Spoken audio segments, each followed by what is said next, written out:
if you're not getting your period and your period's not regular, it's like the biggest sign that It's you're your monthly out report of, card. Yeah, exactly. Yep. That's a great way to think about it. Yeah, and I think that the problem is a lot of people don't know what healthy like menstrual bleeds are.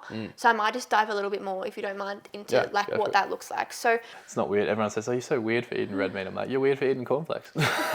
welcome back to Balance Beings Uncut, where we talk about health, wellness, and everything in between. Today I've got a guest speaker, Dr Daniel Kirkbride, an osteopath. Welcome to the channel episode. Thanks for having me. You're welcome.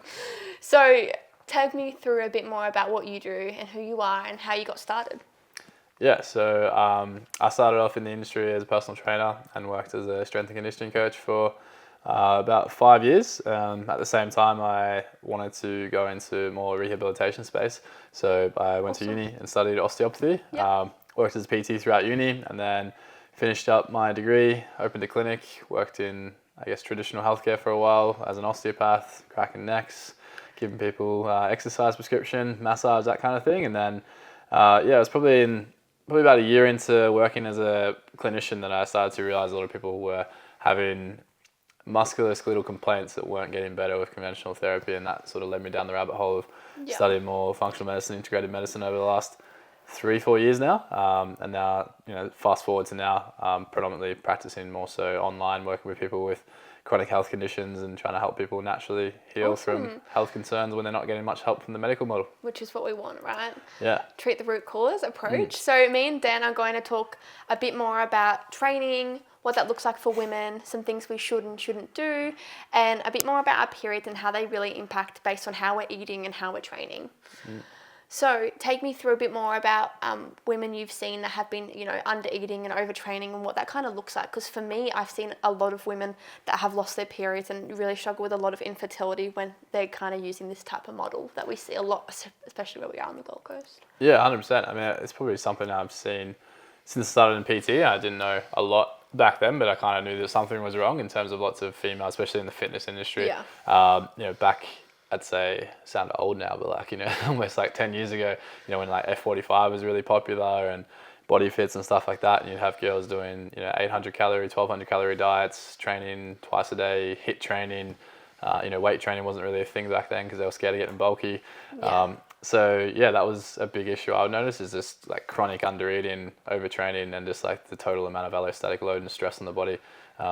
They'd be losing their periods, losing their cycles, breakouts, gut issues, the whole lot. So back then, I guess I didn't know too much about it, but all I knew was, hey, what's happening? Yeah, I just went, basic principles of, all right, well, there's too much stress and not enough recovery. Let's give them more food, more sleep, less training, get them lifting weights and see what happens. And a lot of times that does solve the problem. Seemed to work. So let's talk a little bit more about the hormone cascade and why it actually happens so people understand as well. I think that if people understand what actually happens behind the scenes, it's going to help discourage that a lot of times, and working on how your body actually feels when you're training and working on exercising a bit differently through the phases of our cycles as well, because we've got to listen to our body depending on where it is. So if we think about the hormone cascade, a lot of times when we are exercising, depending on the type of exercise it is, we will release cortisol, right? And cortisol can be helpful. And a lot of times we need cortisol in a healthy response to feel good, but in high levels, which overtraining does, it's going to release more cortisol. It then impacts our hormone cascade. And so how it does that is we've got this precursor hormone, I like to call it precursor hormone, called DHEAs. DHA is it can be like a nothing hormone. So DHA turns into all the other hormones, estrogen, progesterone, thyroid, and cortisol. And so if you think about every time you are training and releasing cortisol, your body's going to grab the DHA from the cortisol. They're going to end up not having enough pool of hormones, essentially, is how I like to view it, DHEAs, to then turn into progesterone and estrogen. Then you're going to have this lack of period, amenorrhea. And then again, that will feed into fertility issues because we need progesterone levels at a healthy level in order to fall pregnant and actually stay pregnant, to not have miscarriages as well. So it plays into fertility, it plays into miscarriage risk, it plays into your long-term fertility, and also having a period is healthy for things like bone density and general health. Yeah, 100%. I was having a chat with her girl before I came here, and you'd love this one. I've been told by the doctor to take the pill for acne and for iron loss, and to skip her period on purpose to reduce iron loss and to help with her skin conditions. And I was saying to her, That's That's what's driving it. Yeah, like your period is your litmus test of function as a female. If you're not getting your period and your period's not regular, it's like the biggest sign that It's you're your monthly out report of, card. Yeah, exactly. Yep. That's a great way to think about it. Yeah, and I think that the problem is a lot of people don't know what healthy like menstrual bleeds are. So I might just dive a little bit more, if you don't mind, into what that looks like. So how a healthy bleed looks like is being able to change a regular tampon less than every 6 hours. So you want it to last more than 6 hours a day. Sanitary wise, you want to change it once or twice, like every time or every second time you're urinating, hygiene purposes. But you should be able to last a regular tampon for 6 hours, because if you're losing more than a certain amount of blood, then you're classed as a heavy bleeding. A lot of times that is categorized with a high estrogen picture. So we have high estrogen, we're going to have higher, heavier bleeds. But yeah, you should be really only having to use 3 tampons, if you were tracking it that way, per day, for a healthy bleed, and that should be 5 to 7 days in length. Also, blood clots aren't normal, period pain isn't normal. It's a sign of that chronic inflammation, high prostaglandin release.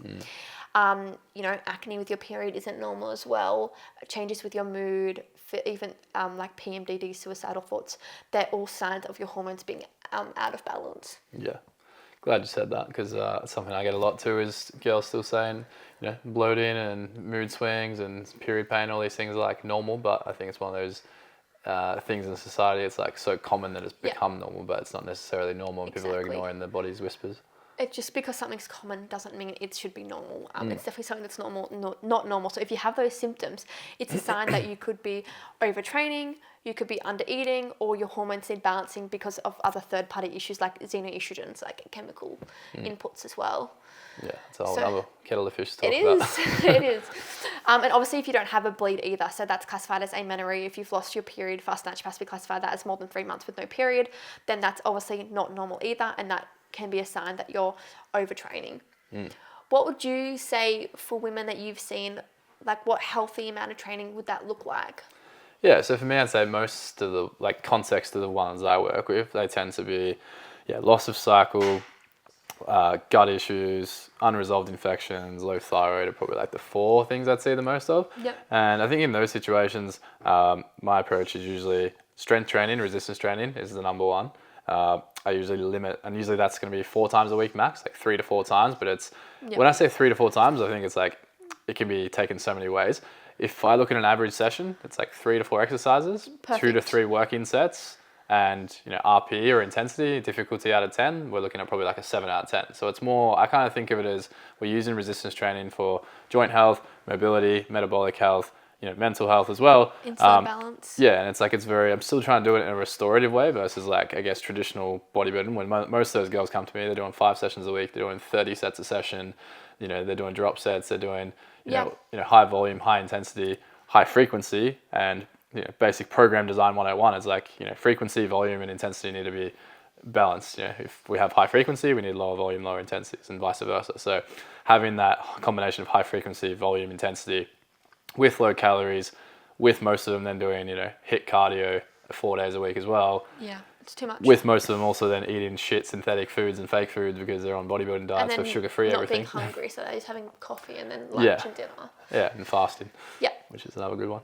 So, it's a nice cocktail of excessive stress. So for me, 3-4 days a week of strength training, 45 minutes, maybe like 10 working sets, focusing on building strength, building function, building confidence and technique. And then outside of that, it's really, most of the times, 99% of the time, it's, bumping the calories back up to maintenance at least, or for most of them, usually, this is something I do and I found works well, is bumping their calories up by like 10-20% surplus for like a 30-day period just to give their body a bit of extra resources, because I think of it like you've got your maintenance.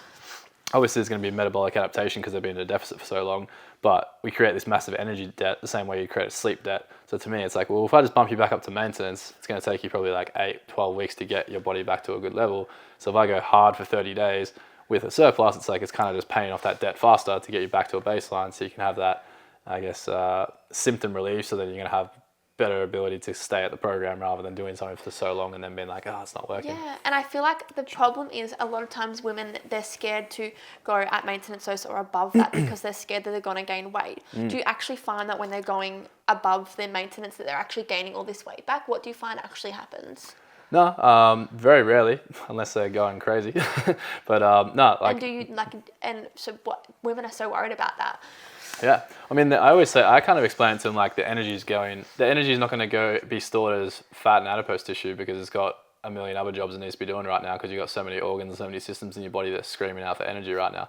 So I kind of think of it's like, well, if you naturally were to eat 10-20% above your maintenance and you did that for months on end, you'd start gaining weight. But it's like, one, you're only doing it for a week or two or maybe 4 weeks. And we know, basic thermodynamics, 7,700 calories in a kilo, give or take.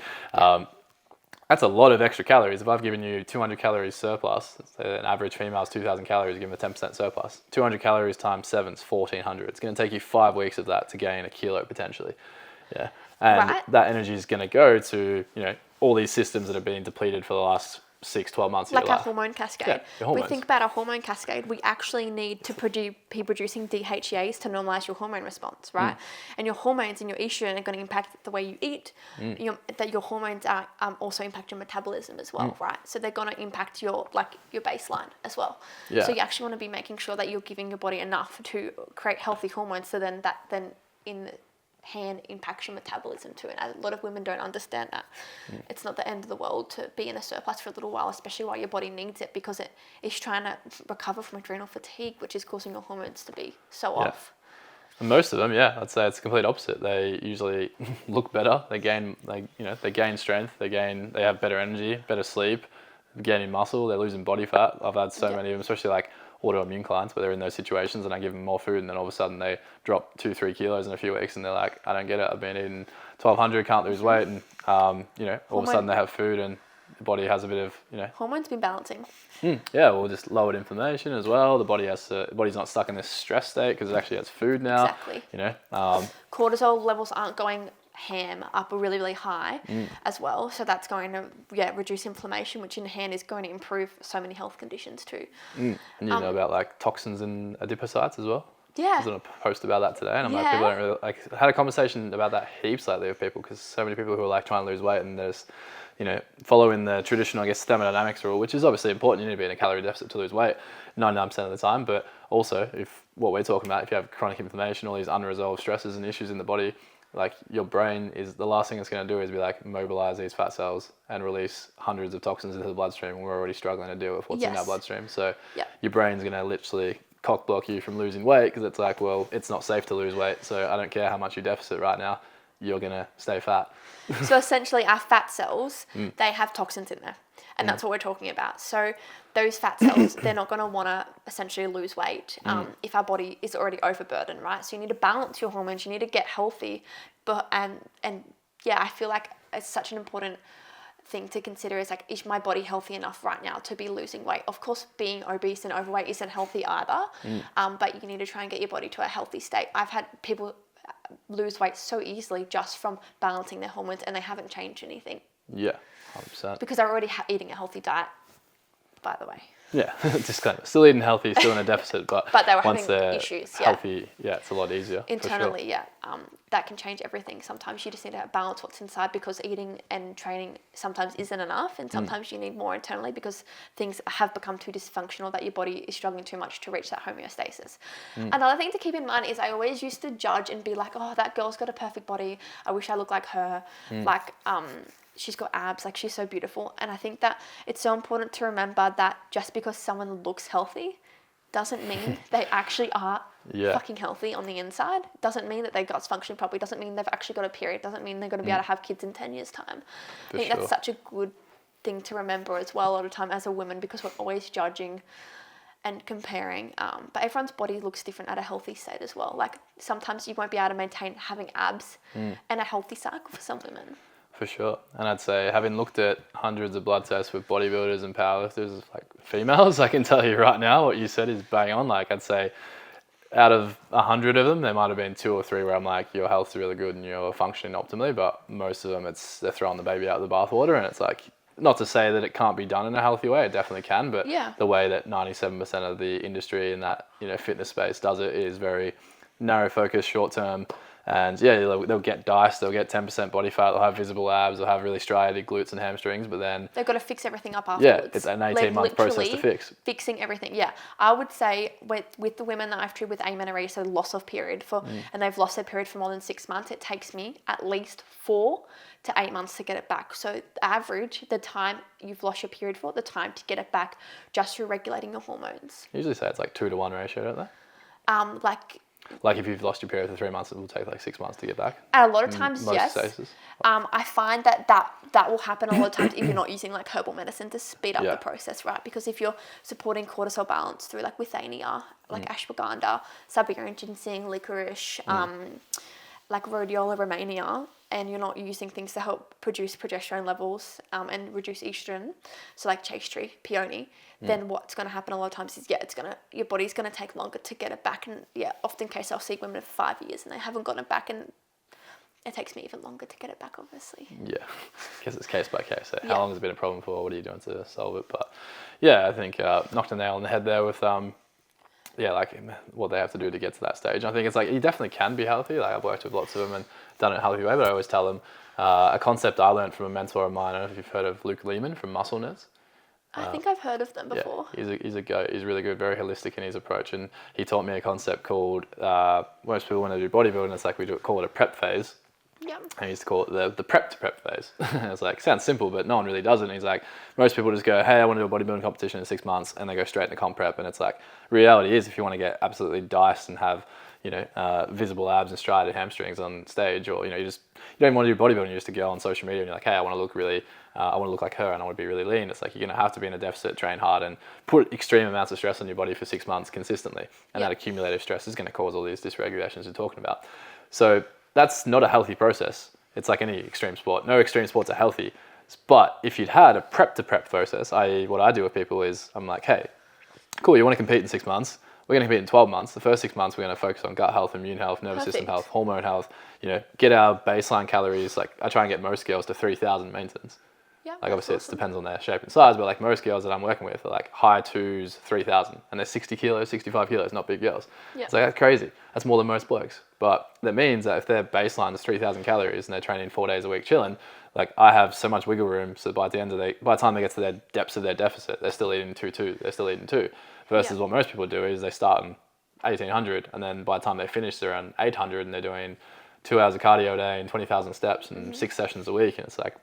And the reason you can do that is because you're doing pre-prep, right? Yeah. You can actually build them up to higher amounts so that they're not stripped down to nothing, because you're actually building that. And the way you're building that is through, I'm assuming, building muscle, right? Yeah, it was just gradually increasing calories, increasing output. But I think I kind of look at it as like a baseline, as like we're trying to optimize physiology, we're trying to optimize biomechanics. It's like your technique in the gym, you should be confident at your main movements, you should have good mobility, good stability, good strength. And then from a health perspective, it's like you should have high baseline of calories, you should have good, nutritional awareness, education, literacy. And really it's like, just gradually metabolic adaptation with adding, usually it's like 50 to 100 calories a fortnight. It's nothing dramatic, but it's like, cool, we increase calories a little bit, we increase output. Change. Yeah, and if you're lifting heavy weights and training with intensity, that extra food's going to go towards your glutes, your hamstrings, your delts. It's not going to be stored as body fat. And I think for a lot of girls listening, like you were saying before, like, they do see those girls on social media and they want to be like, I want to look like them. If you're wanting to look like the bikini model on the beach, you need to eat more food and you need to lift weights. If you're doing a calorie deficit and you're a cardio bunny and doing F45 5 times a week, you're just going to look skinny fat, and no one wants to look skinny fat. They want to look lean and muscular and have that nice physique. So I think having that mindset shift of like more food and lifting heavy is going to be more conducive to a nice physique, but it's also more conducive to nice hormones, and it's the best of both worlds. Yeah. Lift weights 4 times a week. You want to do it that way instead of the other way, for eat sure. Steak, eat eggs. Happy days. Yeah, and it's like, if you're going into a phase of wanting a certain body and physique, to do it healthily, it's like prepping for fertility and for pregnancy. You want to actually do that pre-prep. You want to actually put the work in to be able to get that outcome. Yeah. For sure. 100%. I'm going to send my sister to you. She's been trying to get pregnant for a while and definitely hasn't done the prep to prep phase. And she's got to do those hormone checks. that Yeah. progesterone high enough? Yeah, pretty A much. little bit over 40. But yeah, speaking about hormones, one of the amazing tests that you can do if you are wanting to test your hormones, it's like $170, $80 from Nutripath. So you can order it through me, or I think you have Nutripath now too. Yeah. Yeah. It's a saliva test. So hormones can be seen bound and unbound. So if we're doing it via blood, it's not as accurate doing it via saliva, because you can see bound and unbound hormones. And you want to be doing it day 1 on your cycles, day 21 on your cycle, so it shows when progesterone is at its highest in comparison to estrogen, because that estrogen and progesterone ratio will tell you essentially how healthy your hormones are in balance to everything else, and your chances for fertility and pregnancy as well, which is a really good marker. Just a side note for everyone. Let's talk about diet and how, like, what healthy actually looks like. People are so unsure of like how much to eat and what right types of food to eat. So I feel like it would be so helpful for us to kind of go through what that looks for a lot of women, if you're like thinking about like an average. Obviously it depends on their needs and their calories as well on their like maintenance. But Yeah, I think like the first step would be, if people are listening and weren't sure where to start, TDE calculator, so total daily energy expenditure calculators, are pretty accurate to start with. I always say like nothing's ever going to be 100% accurate, but the whole, like the step 1, and this is what I do with my clients, is we'll use the TDE calculator. It'll give us a number. You've got a reference range of plus or minus 10%. So it might tell you, hey, your baseline is 2,000 calories. I say, cool, it's probably anywhere from 1,800 to 2,200 because nothing's completely accurate and needs to understand you. Follow that for 2 weeks. Weigh yourself at least 4 times a week using the same scale. By the end of that 2 weeks, you're either going to have stayed the same, lost weight or gained weight, and then you can micro adjust from there. yeah, Once you've done that, I like that 2-week period too, because a lot of times our hormones change and our weight will change with hormones too. So I always say, you don't want to feel disheartened because you've gained weight one day, because your hormones will impact the amount of like fat you're grabbing at certain times of the month as well. Yeah, for sure. And that's why I say like 4 times minimum. Like ideally every day would be great, but then it's also like a balance between some, especially females, and like the mental health aspect of sometimes weighing themselves. So I'm like, if you can weigh yourself 4 times a week, at least there's enough data points to allow for the fluctuations of, you know, you had a high carb meal, you had a high fat meal, you're in different phases of your cycle. Like ideally 4 weeks would be perfect because you can compare. 4 weeks is a good evaluation, But most people are just impatient to wait 4 weeks. So I'm like, if at least we get 2 weeks, I can get an idea of like, cool, we know that you're either too high, too low, and we can go from there. The second option I would use for people, and this is male and female, is generally, 30 calories per kilo of body weight tends to be a pretty sweet spot with most people in terms of maintenance. Again, it tends to be pretty similar to TDE. So if you're a 60 kilo female, times 30 calories is going to give you 1,800 calories. For most females around that size, it's going to be a pretty good baseline. Yep. So I think just the main thing is whether you use the TDE method or the 30 calories per kilo method, it's like getting data points over those first 2 weeks. 4 weeks if you can be patient, at least 4 weigh-ins a week. First thing in the morning, close off, go to the toilet, make sure it's consistent. There's these scales called the Renvo scales. You can buy them online, Amazon or eBay. Okay. They're like $40, and they measure your body fat and tell you your BMR. And most of those scales are usually pretty average, but I've compared this one against DEXA scans, and it's always within like 0.1% body fat and about 50 calories on an RMR off. Wow, okay. So it's pretty accurate. So if you're someone who's That's looking good for a stats. cost-effective way of having a consistent marker without spending $80 on a DEXA scan every month, really good option. And then I think the second thing would be like in terms of quality, a big thing I'd focus on for females, not because carbs are bad, is just because most females tend not to eat enough protein. So so like we'll naturally eat. I feel like we'll naturally eat enough carbs because. Yeah, because pasta is life. Pasta and pizza, yochi. And I think like if you look at in like my background, more like strength training, physique training, it's usually like 1.6 to 2.2 grams per kilo body weight tends to be like the measurement we use in terms of studies, research for hypertrophy. But this is just me from experience, is like obviously if you have a male and a female, on average the male weighs more than a female. So for males, you can usually go to the lower end of that, because if I'm 100 kilos, 2.2 is 220 grams of protein. It's a lot. If you're a 60 kilo female and I go 2.2, it's 132 grams of protein. So usually for females, I tend to go the higher end of that scale of like 1.6 to 2.2. To keep it simple, I'd say 2 grams per kilo of protein. 2 grams per kilo of body weight of protein per day is a nice sweet spot for most females. So if you're that 60 kilo female, 120 grams of protein, that's 3 meals of 40, 4 meals of 30. It's pretty simple. And then fats as well, obviously, which would be the whole, really important when it comes to hormones. That's where healthy HAs and progesterone and whatnot are made is through those fats. Yeah. Yeah, 100%. And when it's like those low calorie diets too, it's like the first thing to go usually, because people just don't have the education. It's like, all right, I'm going to keep protein high because protein is important for muscles, carbs high because that's important for training and performance. I'm just going to drop fats because fat make you fat and fats aren't useful. But I'm sure you could dive into that a lot more. It's like, yeah, fats are your building blocks of hormone synthesis and you need cholesterol. So we don't mean Hungry Jacks, we mean avocados and eggs and red meat, especially lots of females with low iron or iron loss. It's like red meat's going to give you the protein, it's going to give you the fats. It's also going to help with iron or heme iron as well. So and fish as well is a good one because it's so anti-inflammatory. So it's really good for those autoimmune-based conditions and a lot of hormones. People we see within the hormones like high inflammatory rates too. So fish is like our go-to as long as they can get it well sourced. Yeah. What do you think of that? I have a lot of people who don't like fish, or they like it. One, they don't like fish. Two, it's hard to get good quality because like you were just saying there, it's like most fish these days are farmed or just poor quality, and most people don't want to spend. Get some good ones at good butchers in their freezer section or Flannery's. But I'll spend $30 for 2 fillets of salmon. Yeah, it's like $80 a kilo sort of thing. So what do you think about? I'm a big fan of cod liver oil. Yeah. Cod liver oil is a great way to get your omegas in, especially kids as well. Like tablespoon a day is so helpful. But I would definitely be ticking that off because there's vitamin A and vitamin D's in that. Cod liver oil is so good for immune cells and markers as well. Yeah, and inflammation, omega-3s, DHEA, EPAs, brain health. Especially like most people. Do you use the omega quadrant index very often? No, I don't. Yeah, it's super. It's so useful. You'd love it. It's like a test about your omega-3 status and a certain percentage, and it correlates to lots of chronic diseases and brain health. And you're meant to be above 8%, but most of the population is below like 4%. It's a little blood test you can buy it at home, and then you can get it from actually, I've heard my friend do that before. You pinprick it, and and it shows you your omega-3 status. Yeah, and there's heaps of like research on like the omega-3 status and like correlation to mortality, chronic diseases. Yeah, 100%. It's linked to cardiovascular disease, to Alzheimer's, everything. Yeah, so pretty amazing. It's like, I think I did it about a year ago. It was about $70. Yeah, pinprick. How much was your percentage? Mine at the time was 9.5.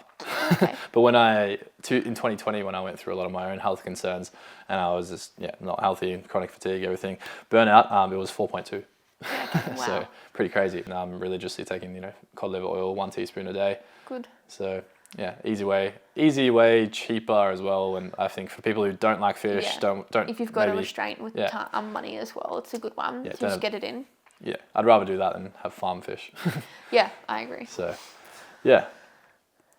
So where were we? Fats. Diet. Like, I reckon if we break down dietaries and like what a healthy breakfast, lunch, dinner, and options look like, it'll help with women a lot. Just on average, like what to eat, because I feel like women feel so overwhelmed to try and balance everything out. Yeah, for sure. I'm a big fan. I mean, this is male and females. Breakfast-wise. Yeah, breakfast-wise. Yeah, I'd say for men, and I mean, I think for men the only main difference is, and like obviously it's context, but say in most scenarios, I tend to be a big fan of fasting, but for females, obviously we don't need that extra stress, extra cortisol. So doing it cycle-based if you are going to do fasting for women as well. Don't do it in your second phase of your cycle at all. Do you find it's better during follicular and terrible during luteal? Yeah. Yeah, sweet. But if you are going to do it, that's the only time I would recommend doing it. But it's obviously depending on how bad your hormones are. If your cortisol's high at all, no, sorry. But if your insulin is high and your cortisol isn't, I'd be doing it. Yeah. But only first phase cycle.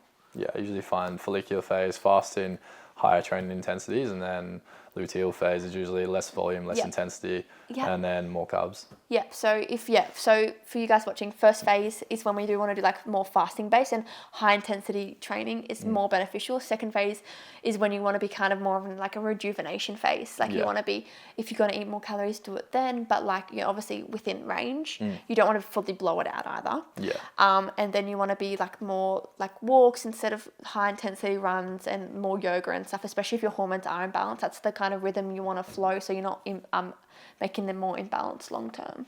Yeah, for sure. Sweet. You hit it on the nail.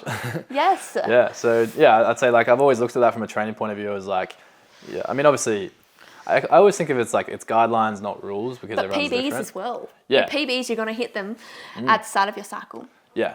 Most times. You'd find I don't even try it's so weird though. At the other times, like, because every time I have, I'm at least 10 kilos off where I usually am in my other phase of my cycle. That's how different it is. Yeah.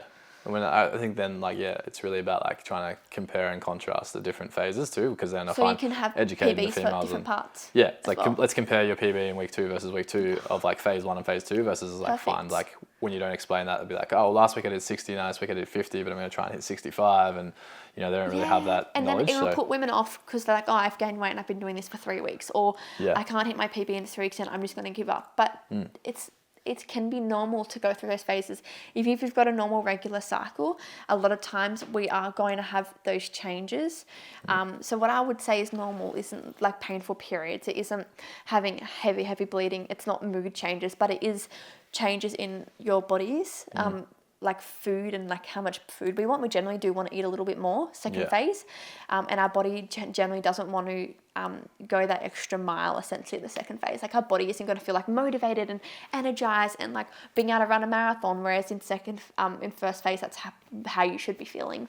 Yeah. Is how I'd like to summarize what a healthy period is. Would you say the same? Yeah, 100%. We're on the same page. Yay. Good. And Diets, then diets. Two ADHD people have a conversation. So yeah, I'd say breakfast. Hydrate before you caffeinate, first of all, and have food before you have coffee. Yes, you're not allowed to have coffee until after you've eaten your meal. Yeah, 1 glass of filtered water with Celtic salt and lemon to start your day. And also, the reason being is because coffee will increase cortisol levels, so you're going to worsen your hormones and make them more imbalanced if you don't have coffee after you eat. Yeah.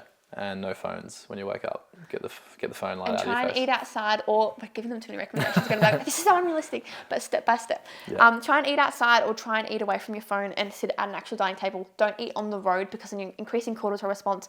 You're impacting the way you even absorb nutrients as well. Sure.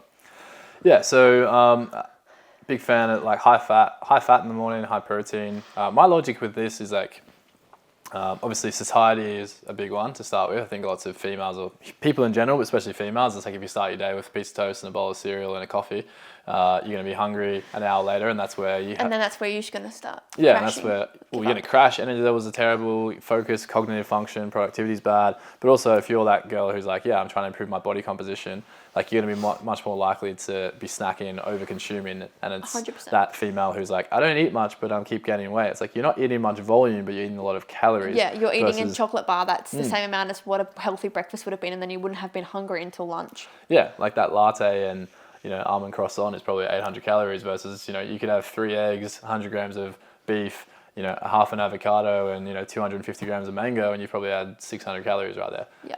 I know that one because I put it in Chronometer yesterday. I was like, wow. That was very specific. Yeah. I was like, you've really got these measurements But out, like, don't if we you? break that down, it's like, all right, red meat, it's got heme, we've got protein, we've got healthy fats. It's high in tyrosine. Tyrosine is a precursor to dopamine, which is a neurotransmitter for focus. We have some eggs, high in choline, acetylcholine, great for cognitive function as well. High in healthy fats, again, cholesterol for hormone synthesis. Avocado, healthy fats. And then we've also got, and then mango, I usually put in, you don't need to, but I personally like to put some carbohydrates in breakfast as well. And I'm a big fan of using fruit. Can be berries if you wanted a lower GI option. Meat, eggs, fruit, and avocado is a good option. You could throw in some healthy fats with some nuts as well. Avo's got you covered. Yeah, I think there's plenty of monounsaturated fats there. But yeah, so some sort of fat source, protein source. But even in every meal, right? That's what we want. You're just balancing it with foods that you enjoy, so it's not unrealistic for you. Yeah. That are meeting those proteins and fats. Would be breakfast, lunch, and dinner ideally. Like you don't have to eat a certain food at certain times in the day, right? Yeah, no rules.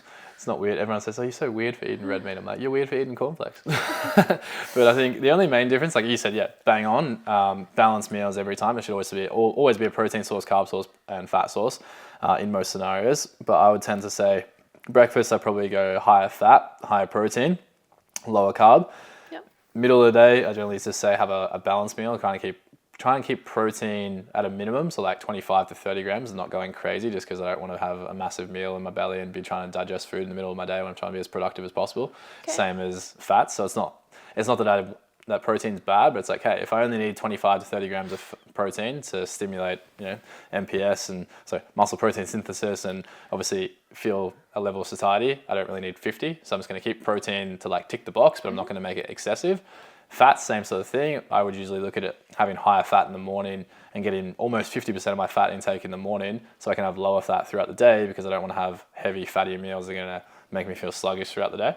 Yeah. And then in the evening, I generally tend to go higher carbohydrate and again, sort of balanced protein and lower fat, because I tend to find that helps with quality of sleep and not, again, feeling sluggish and heavy before you go to bed. So obviously protein wise, we can do like vegetarian versus non-vegetarian sources. You want to make a complete protein. Yeah. Right? So you want to be having some like types of legumes, and you want to have to be having types of rice. But if you're going to be having vegetarian sources, you obviously need to bulk them up to have a higher amount of those in order to get a good protein ratio in comparison to meats. But yeah, obviously meat wise, there's chicken, there's beef, there's turkey, there's fish. Yeah. Lamb. We've got eggs. They're a bit of a good protein source as well. Oats can be a good protein source too. Yeah. But they are got that carb element too, but they're still good. Fat wise, we've got like avos, we've got yogurt, we've got cottage cheese, we've got fish again. Yeah. Dairy. Eggs are a good, eggs, dairy are good sources of those Nuts, fats, seeds. nuts. Yeah. I think that's pretty much it. And then carbs is everything else. Probably bone broth for protein as well is another one. Collagen. Yeah, that's good. Yeah. Good for healing the gut. Especially at the for same joint time. pain as well. And Skin, hair, nails, longevity, youth, keeping nice, Everything. clear skin. improve absorption of nutrients for leaky gut. Yeah. But we're just talking about a friend who we've banned from ice baths. You want to explain why, Dan? Because they're obviously all the rave now, but we don't actually think about how they impact our hormones as well.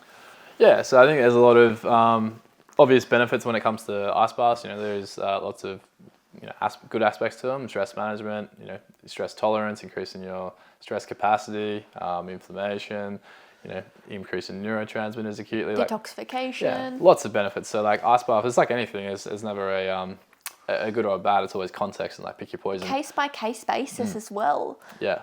Don't everything you hear, everyone always takes on. Everything we'll tell today, everyone will take on. Yeah. But that doesn't mean that it's right for them, right? Yeah. And that's always good to remember. That's why it's so good to have a health practitioner like us, because it's going to be case by case. It's going to be independent to what your body actually needs based on your test results, right? Yeah, for sure. So that's okay. So with the ice bath, obviously it's going to be a massive acute stressor. So the benefit is also the potential downside. So when we jump in an ice bath, you're going to have a massive sympathetic stress response. You're going to jump in that bath, and as soon as you jump in, it's you think your nervous system thinks you're going to die. You're going to have a massive spike in cortisol, a massive acute stress response. Cortisol spike. So the benefit of that is if you can stay in long enough to then calm your breathing down, switch into a parasympathetic state, and overcome that initial spike in stress. It's like we're going to build stress resilience and stress tolerance. So that's the beneficial side of it. But at the end of the day, it's still going to be a massive stressor. And if you're a female or someone in general, it's not just females, lots of clients I work with, chronic disease, autoimmunity, they've already got so many different stresses coming from their life, from environmental stress and toxins and food and relationships and finances and emotions. They're already overwhelmed with stress, and the last thing they need is to be jumping in an ice bath every day and just increasing their stress further. So I always look at it as we need to look at subtraction before we look at addition. If someone's bucket's 80% full, you don't need to chuck them in an ice bath. We need to empty the bucket 50% with all these other areas that we have control over. And then once we've taken out all the unnecessary stresses that aren't beneficial, we can then look at deliberately exposing them to beneficial stresses like but training. Sometimes your body saunas, can't handle that. Yeah. That's why you need to sometimes do prep before you go and add an ice bath or you go and overtrain. You need to make sure you've got all the ticks essentially. You need a little health checklist before you can go and do all these things. Yeah, I think. like a foundation phase. Yes, but even then, foundations of health. With ice baths, it's really just a category of cold therapy. I think it's cold therapy has a spectrum on its own too. It's you don't have to go from doing nothing to doing a 0 degree ice bath. You could go from do 30 seconds of cold at night after you shower before you go to bed. Even splashing your face with cold water. Have you seen the mammalian diver's reflex? Where you stick your face in cold water. No. So you can get ice. Two ones I learnt of Perry Nicholson from Stop Chasing Pain, who's a really good practitioner, is number one, get a glass of ice cold water with an ice cube and stick your tongue in it only for 10 seconds. Yeah. And you get you'll still stimulate your vagus nerve without having the whole body immersed. Yeah. And the second one is immerse in the sink with ice cold water and then basically just putting your face in it for 10 seconds as well and stimulate something called your mammalian diver's reflex. Yeah, okay. So they're two options where, again, it's if it's really winter and you live in Melbourne and it's really cold and you're feeling a bit sensitive, but you still want the benefits of cold therapy, it's we could try 2 of those, still get the same benefit on the vagus nerve and parasympathetic nervous system, but we're not having to chuck our entire body in, 100 liters of ice cold water. Vagus, yeah, 100%. Vagus nerve stimulation occurs from our feet. Our bottom of our feet have a lot of receptors as well. So if you are in just the shower and you're wanting that little stimulation to start off, putting your feet upwise, so like this, before you turn the shower off, that's going to be really helpful for stimulation too, and it's super easy to do, and you notice a difference straight away even with your sleep. Yeah. Because it's such a good element for that. 100%. But before we go, we want to talk a little bit more about some signs that you are under eating and overtraining. I would probably say the key ones for me would be fatigue, being constantly tired, getting sick and run down. Yep. Another one would probably be constantly looking for food and cravings. Yep. Yeah, I'd say those for sure. Poor sleep, like sleep quality, either just subjectively from how you feel, like waking up feeling groggy, waking up like no matter how much sleep you get, you always feel tired. That's a chronic sign. Yeah. But also if you have something like a ring or some sort of tracker, like obviously deep sleep is something I see that drops off a cliff straight away. Like REM sleep tends to stay okay, but deep sleep tends to drop off a cliff when people are under eating. I find in like low calories, high training blocks. And then from a musculoskeletal point of view too, not recovering from a session, excessive DOM. So, DOMs, for anyone listening, it's like DOM should be, maximum 48 hours. Which is delayed onset muscle. Delayed onset muscle soreness. So if I train my biceps today, in 2 days time, like I'll probably feel sore tomorrow. The day after I might feel, worse. Usually it's the day after that feels the worst. So I train today, tomorrow's not too bad. The day after I feel really sore, but the day after that I should be ready to train my biceps again.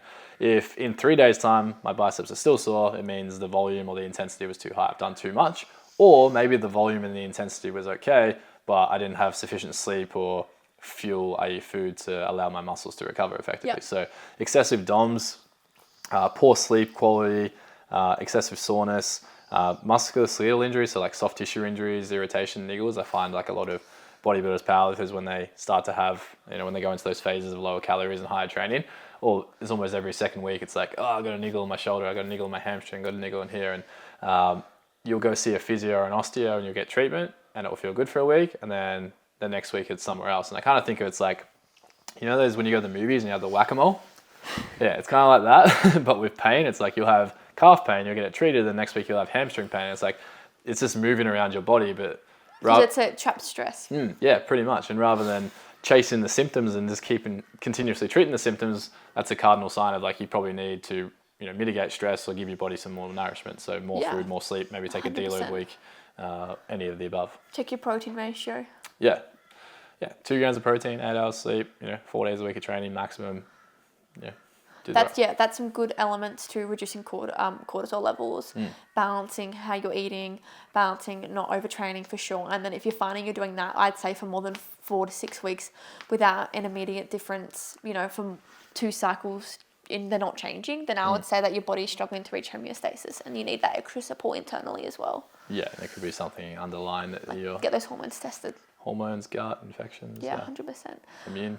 Well, awesome. Thank you so much for being a part of the podcast. I really appreciate it. Is there anything else you wanted to say or anything else you wanted to cover before we go? Like, I feel like, in case we feel like we've missed anything. No, I think we nailed it. I think we nailed it, yeah. I think if we open up another topic, we'll be here for 3 hours. Yeah, I feel like too. I feel like if we open up anything else, we'll be fucked. I'd say, to finish would be eat more food, sleep more, train less, lift heavy weights. Yeah, 100%. And also, if you're going to be losing weight, don't forget to stimulate detoxification pathways because that's going to impact your weight loss as well. If your body can't regulate the amount of toxins that are being exposed from the loss of weight, then it's going to struggle to continue losing weight. So you need to think about ways to support detoxification pathways whether it's through certain nutrients or whether it's through sauna exposure, trampolining, those types of things. Lymphatic drainage as well can be really helpful through lymph brushes. NAC, milk thistle, those kind of things. Yep. So NAC is a good one. Thanks for joining us on this week's Unhinged Health Journey. Until next time, may your health be natural and your days be balanced. Perfect.